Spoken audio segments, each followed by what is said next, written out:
queridas, nosso tema hoje é controle social. Antes, no entanto, que façamos uma conceituação ou passemos a analisar as classificações do que vem a ser o controle social na ótica da sociologia jurídica, convém relembrar quais são as teorias que tentam explicar as razões pelas quais o indivíduo abandona a vida isolada e passa a uma vida gregária.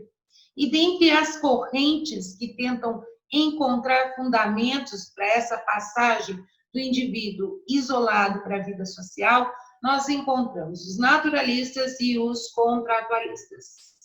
Dentre os naturalistas, Aristóteles, lá no século III a.C., apontava que, mais que desejo, a vida associativa é um impulso natural do homem. O homem é um animal político e, para além de qualquer vontade, ele sente em sua essência a necessidade de viver em sociedade. Só cabe duas hipóteses onde o indivíduo não viveria coletivamente, que seria, para Aristóteles, o Deus ou a besta fera.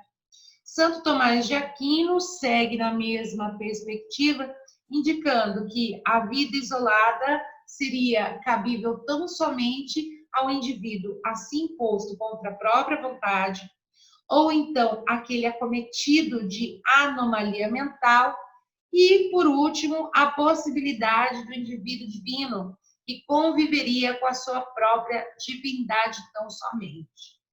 Na perspectiva contratualista, nós não encontramos esse impulso natural associativo, mas a vida em sociedade é um ato volitivo. O homem adere a essa possibilidade. Para Hobbes, que escreve em O Leviatã que o homem, no estado de natureza, que é a etapa anterior à vida em sociedade, fruto de um medo oriundo do caos e da desordem, haja vista que nesse estado de natureza nós tínhamos a guerra de todos contra todos, vai se agregar e pactuar em torno de uma sociedade civil para tentar construir a partir dessa perspectiva uma coexistência pacífica. Sem esquecer John Locke, por óbvio, importante teórico do contratualismo, nós vamos apontar aqui o Rousseau por uma única razão, em que, pese contratualista, seus fundamentos são realmente adversos à posição de Hobbes, porque para Rousseau o homem é naturalmente bom e poderia continuar vivendo no estado de natureza sem aderir ao pacto social, eis que livre e igual. No entanto, com o surgimento da propriedade, a causa de toda desigualdade para Rousseau, há a necessidade do pacto social, para que a vontade geral possa trazer o estado de liberdade anterior, dentro da ótica das liberdades individuais, e ainda para que possa ser promovida novamente a igualdade. Essas perspectivas naturalista ou contratualista explicitam, de pontos de vista diferentes, porque o indivíduo deixa a vida isolada e passa a viver em sociedade. E por óbvio que a vida em sociedade traz inúmeras vantagens, mas também traz desvantagens. E dentre as desvantagens que podem ser elencadas, nós temos a violência e o poder como exemplares de respostas negativas à vida social. Isso não decorre do fato de tratarmos a violência do homem, do indivíduo agregado, como algo natural. A única questão é que a violência pode ser observada desde as mais remotas associações humanas. E o poder também. Não que todo poder seja ilegítimo, mas nós podemos analisar várias sociedades em que o poder não se encontra dirigido a um bem comum ou uma vida harmônica. E nesse ponto, violência, bem como o poder, encontram-se interligados, relacionados ao controle social. Porque o controle social é exercido também através da violência, seja essa física ou uma violência sutil. E o poder, claro, vai estar também no comando das regras pela qual o controle social tem a sua própria essência. Controle social pode ter inúmeras conceituações em decorrência da relação entre controle social, violência e poder. Nós podemos aqui, numa conceituação, trazer uma perspectiva de que o controle social são mecanismos que conduzem o grupo social a se comportarem de forma que corresponda às expectativas objetivadas. E essas expectativas nem sempre dizem respeito a uma convivência harmônica. Mas, de uma maneira geral, controle social pode ser apontado como ação de dispositivos dirigidos aos indivíduos pertencentes a um grupo social para que estes sigam um padrão definido como adequado por instâncias externas a este. Há outras inúmeras definições, mas nós vamos aqui sintetizar através de um conjunto de meios de intervenção, que podem ser positivos ou negativos, que a sociedade elabora com vistas a dirigir estas regras ao grupo social, fazendo com que, assim, se estabeleça uma convivência harmônica, que o grupo social possa, então, cumprir os objetivos válidos para aquela sociedade. O controle social está dividido em classificações. Então, no primeiro momento, nós vamos observar o controle social interno e o controle social externo. Bobbio trabalha essa divisão, indicando que nós, como indivíduos, desde o momento que nós surgimos e nos entendemos enquanto pessoa, estamos suscetíveis à condução de condutas adequadas. Então, o indivíduo tem, no primeiro momento, a família, depois a comunidade, a religião, a escola e outras instâncias sociais, trazendo elementos para que ele possa internalizar, subjetivar qual é a conduta que deve ser seguida dentro dos parâmetros desse grupo social que ele faz parte. Então, nesse ponto, o que seria o controle social interno? É tudo aquilo que o indivíduo apreendeu como adequado no seu convívio, na sua experiência social. De outro lado, controle social externo é todo controle exercido para fora do indivíduo, com vistas a formular neste indivíduo a internalização das regras, dos valores, das crenças e até mesmo da lei, para que esse indivíduo, então, se comporte na medida das expectativas que são lançadas a todos aqueles que compõem o grupo social. Então, controle social interno diz respeito àquilo que o consciente do indivíduo, a partir da ação de controle externo, é exercido sobre ele, traçando assim uma compreensão das regras. Veja, nós somos a todo momento conduzidos a aprender como viver em sociedade. Vai depender de cada etapa ou de cada relação que nós vamos nos inserindo no contexto social. E novas formas surgem. Como o controle social externo, nós hoje nos deparamos com o fenômeno da internet, no que diz respeito às nossas relações nas redes sociais. Essa é uma fonte nova de parâmetros que são colocados de como nós devemos atuar, agir ali, naquele ambiente virtual. E nós estamos em constante aprendizado, bem como em constante elenco de regras, novas regras, que vão se colocando aqui no ambiente das redes sociais. O tema das fake news, por exemplo, é uma das regras que a sociedade tenta colocar como não adequado ao convívio. E há outros exemplos trazidos a todo tempo pela mídia.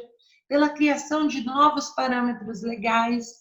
Um exemplo é o uso de cinto de segurança.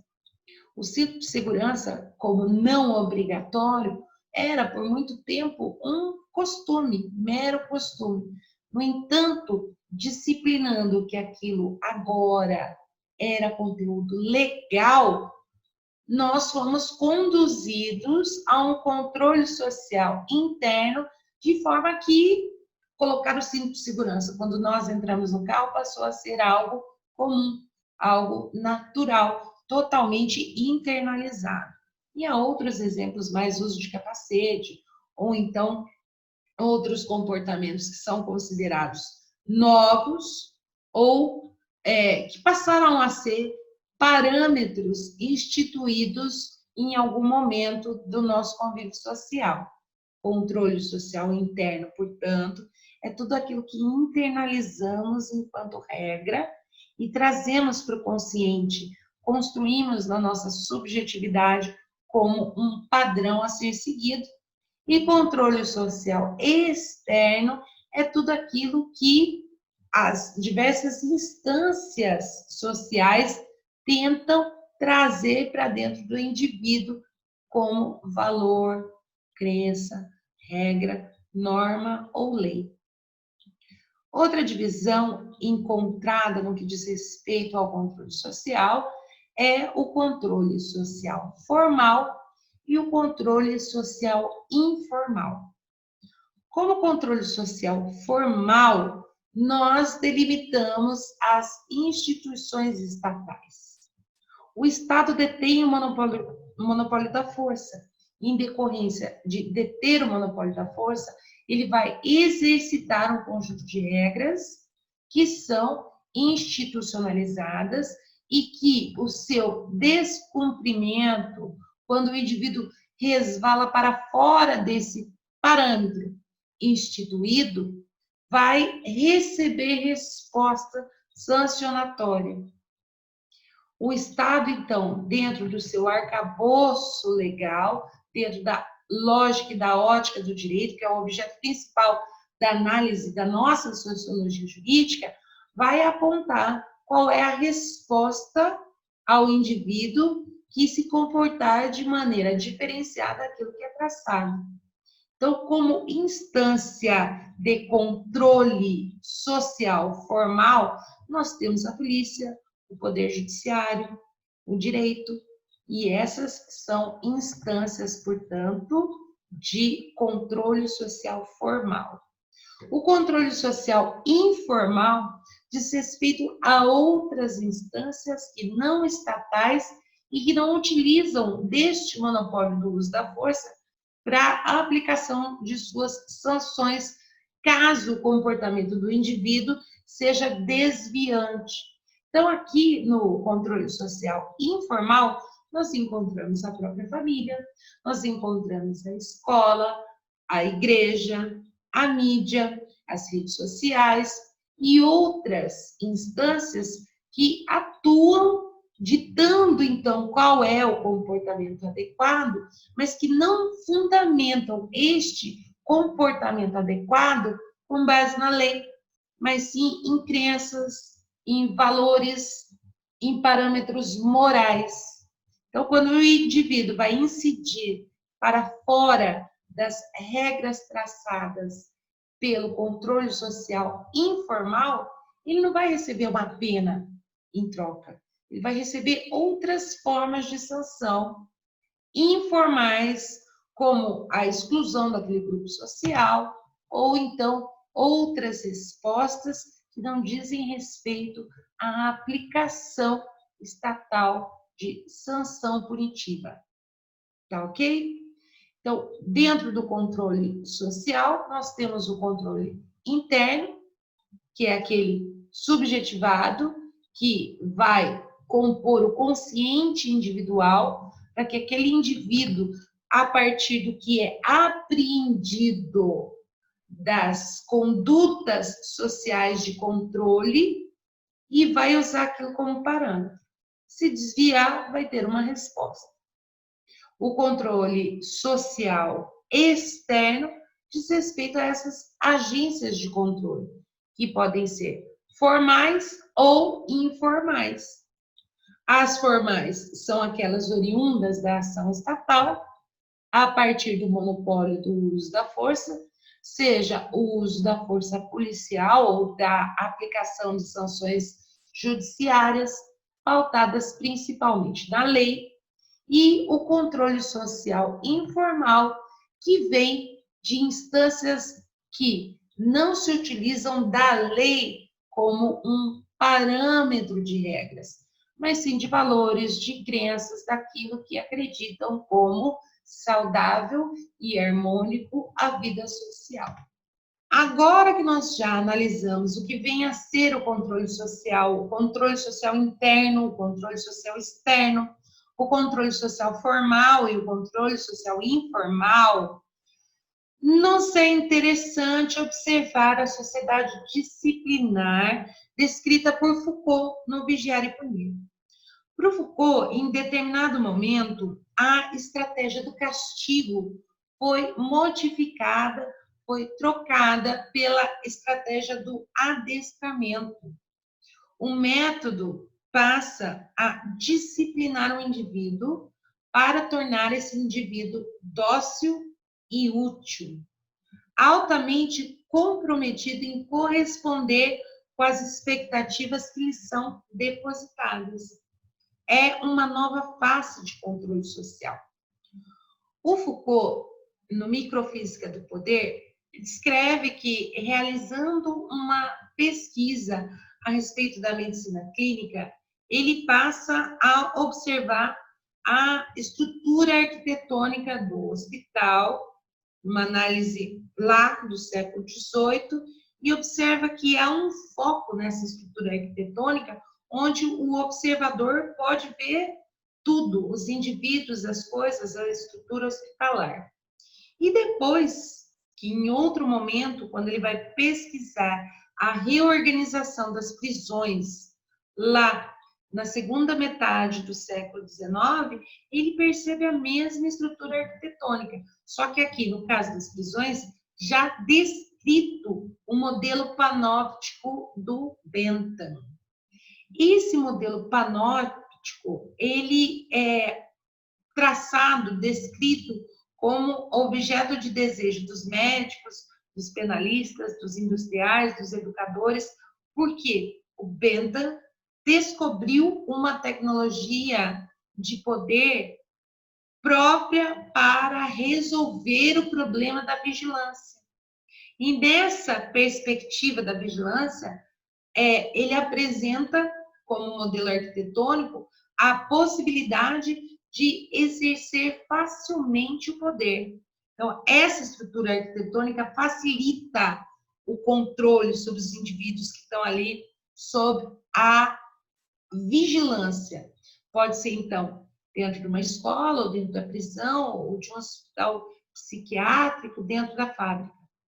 Essa perspectiva estrutural, arquitetônica, contribui, então, para que a estratégia, que antes era castigo e agora passa a ser a docilidade, a utilidade do indivíduo, fazendo com que ele seja disciplinado a corresponder com aquelas expectativas que são esperadas dele, conta com uma estrutura onde há sempre um foco de vigilância. Representando aqui pela penitenciária, por exemplo, há sempre uma torre de onde o observador, o vigilante, pode olhar os indivíduos que estão sob seu controle. Esses indivíduos, no entanto, não têm a certeza de que há um vigia na torre, mas a simples possibilidade de alguém estar lá faz com que eles mantenham aqui a ordem e a disciplina, sendo, então, levados a se comportar de maneira disciplinar. Essa perspectiva, então, apontada lá no Vigiar e Punir, com vistas a um controle social que transforma o indivíduo em alguém adestrado ou obediente, vai apresentar um processo de socialização que é eficaz do ponto de vista do controle social externo, mas também interno, porque todas as forças são direcionadas à construção desse indivíduo disciplinado, que apreende e apresenta este comportamento dócil e útil ao contexto social. Então, a forma disciplinadora vai contar com o elemento adestrador, mas também com uma estrutura física do local, a depender, claro, de qual indivíduo nós estamos tratando. Há sempre a impressão que esse indivíduo está sendo vigiado. E essa impressão, essa lógica do olho do poder, igual o olho de Sauron, olha o tempo todo, vigia o tempo todo e conduz o indivíduo, então, ao comportamento dentro do padrão a ele exigido. Essa é a expressão máxima do controle interno e externo. Porque uma vez adestrado, corpo e mente são voltados à obediência, ao cumprimento daquela regra que é levada para que ele cumpra em última instância. Essa é a fase do panóptico. Porque nós podemos perceber uma fase descrita como pós-panóptico, inclusive trazida à discussão por Zygmunt Bauman, no Modernidade Líquida. Essa estrutura, então, do Bentham, que o Foucault vai trabalhar, vai traduzir, tinha, então, uma lógica da estrutura atuando como vigilância, e essa estrutura de vigilância era visível. E esse era o foco que fazia com que o poder disciplinar, então, se exercesse sobre o indivíduo. No entanto, hoje, na pós-modernidade, não há mais necessidade de que tenhamos certeza que há alguém nos observando. A vigilância vem de todos os lados e não vem de nenhum. Na era da internet, da utilização das tecnologias que nos colocam em rede, o foco muda, não há mais necessidade de torre. A estrutura controladora atualmente não deve ou não necessita estar revestida nesse modelo arquitetônico descrito no panóptico. É uma era da simplificação da vigília. O controle, então, que está em tudo, não está em nada.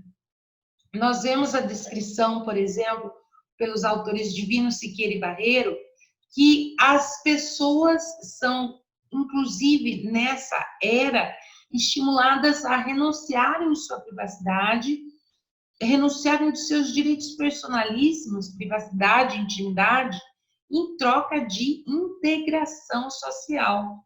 E isso vai se dar, claro, nas redes, né, sociais, na internet, na rede mundial de computadores. A estrutura hoje está posta não em torre, mas em outro foco. Nós entregamos nossos dados de maneira voluntária.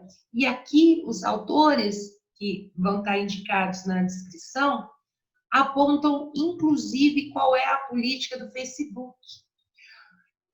O Facebook, através da sua política com o usuário, ele permite que o usuário faça parte desse mundo maravilhoso, mas, em contrapartida, poderá coletar conteúdo e informação transmitida pelo usuário, utilizar essas informações, inclusive compartilhar esse conteúdo, compartilhar envio de mensagens, comunicação com outros usuários.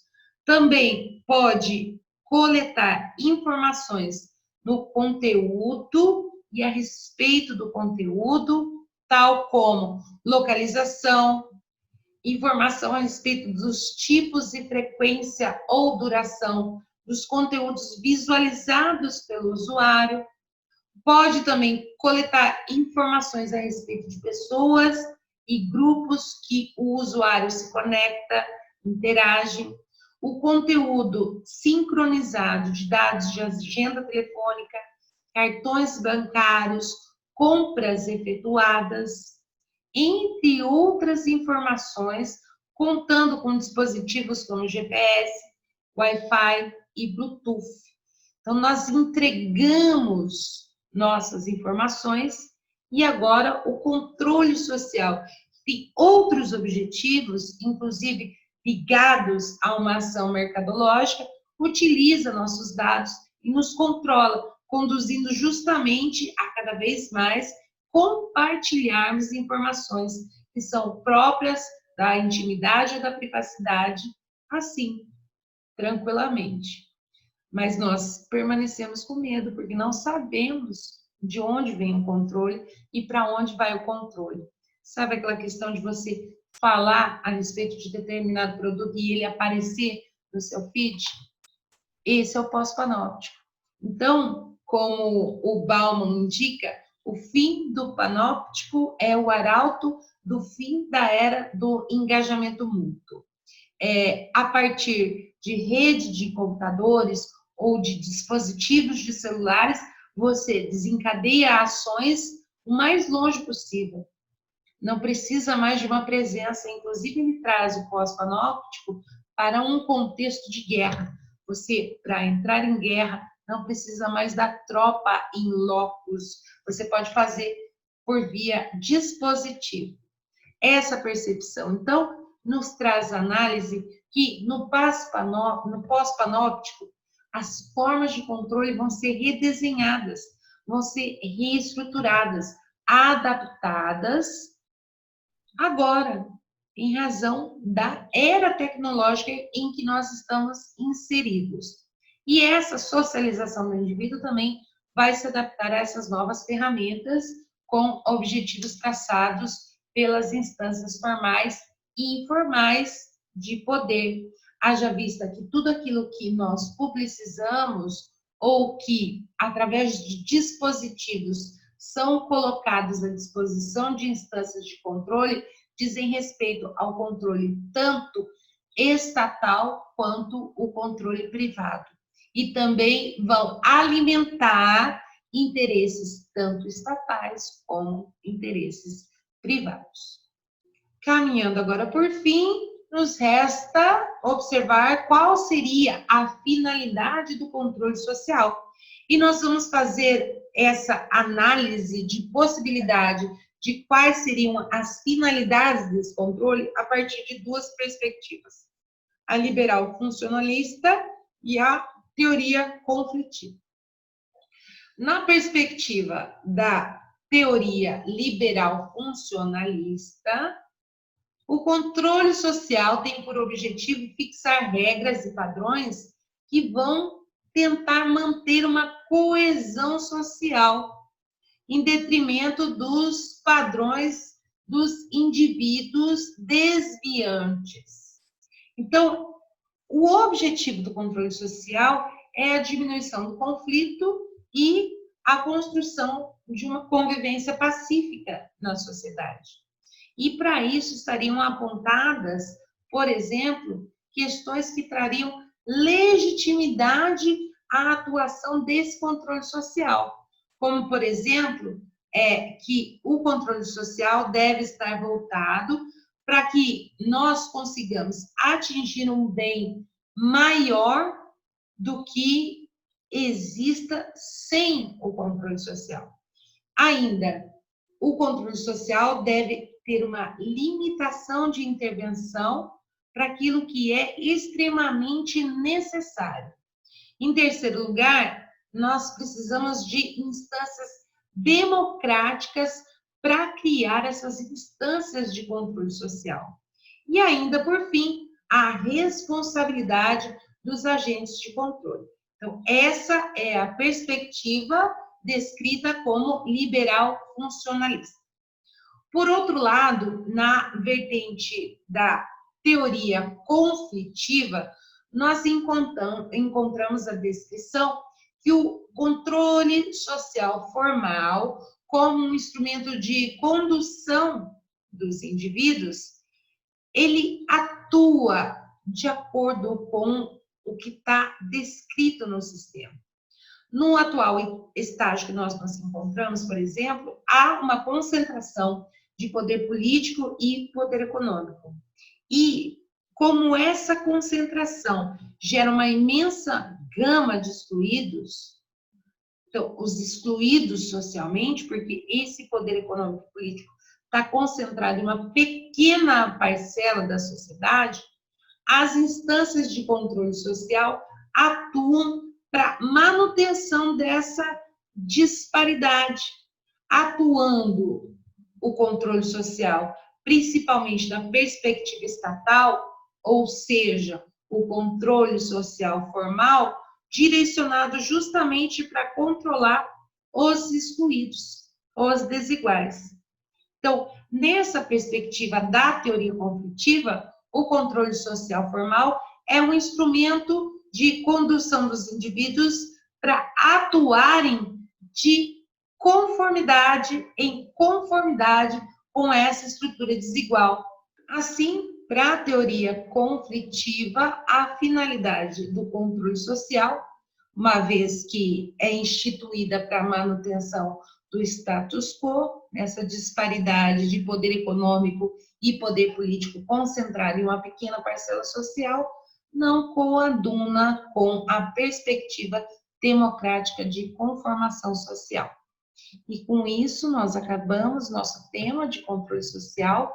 Nós passamos pela perspectiva do surgimento e das teorias que pautam o surgimento da sociedade, vantagens e desvantagens que são postas a partir do momento que o homem passa a viver coletivamente, e depois a leitura do que vem a ser controle social interno e externo, controle social formal e informal, a perspectiva disciplinar apresentada por Foucault através, inclusive, da percepção do panóptico, o pós-panóptico e a finalidade do controle social.